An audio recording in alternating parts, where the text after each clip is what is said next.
free, open and rules-based Indo-Pacific is the top priority for both our countries. The regional and global environment around us have evolved considerably since we met last in Tokyo.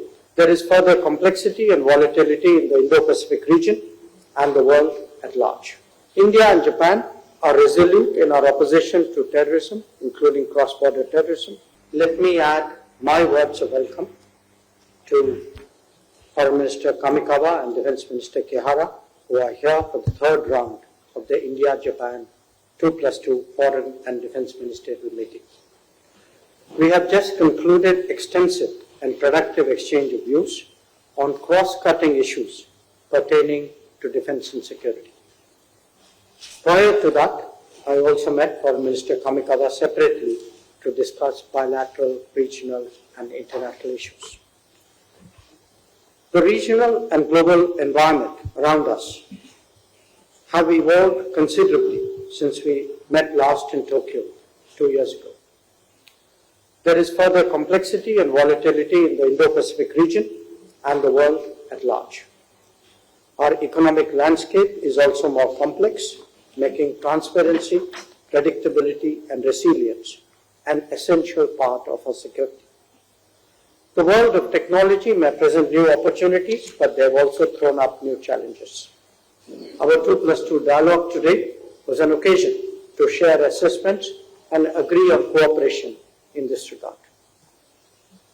A free, open and rules-based Indo-Pacific is the top priority for both our countries.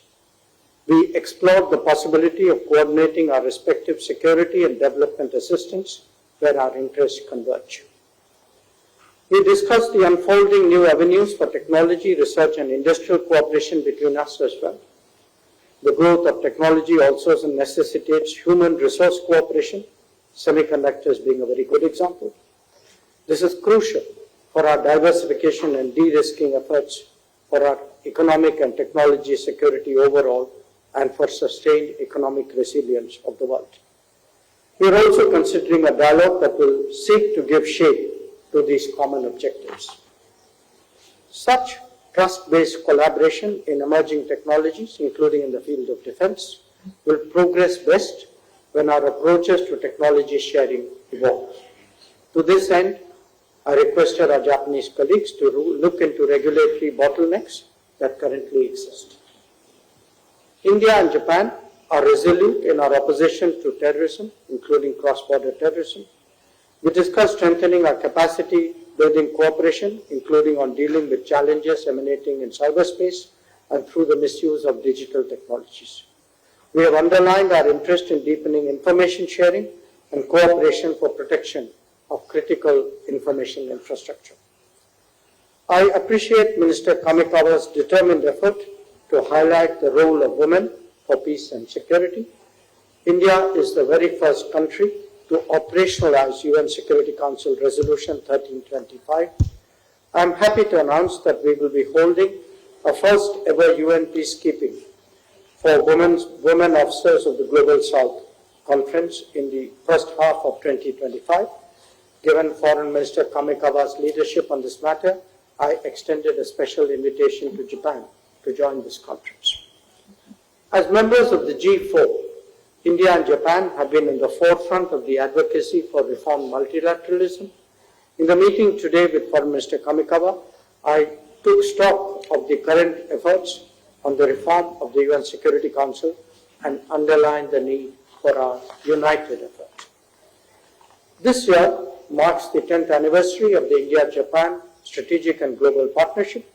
Our relations have matured since then. We agreed today to task our officials with preparing a new framework for security cooperation. I also share our desire for a new vision for our overall partnership that orients our relations in line with our evolving national goals and priorities. Let me express my appreciation for Japan's involvement in the development of the Northeast region of India through the India-Japan Act East Forum. I requested Foreign Minister Kamikawa for a continued support. We also discussed progressing the high-speed railway cooperation. Our strategic partnership needs to be anchored in more robust people-to-people engagement. We discussed expanding the flow of skills and talents as also of students and tourists. Policy changes to enable this are a priority. I am happy to share with you that in order to nurture our growing people-to-people ties, we will open a new consulate in the city of Fukuoka. I requested for Mr. Kamikawa for her support to make this consulate operational at an early date. Our meetings today were truly productive and forward-looking. The discussions at the 2+2 meeting have paved the way for a robust agenda of cooperation on cross-cutting defense and foreign policy issues. I thank our two Japanese colleagues and their teams for the positive spirit in which they have approached today's talks. I deeply appreciate their support and commitment and look forward to working with them to build a better future for ourselves and for our shared region. Thank you.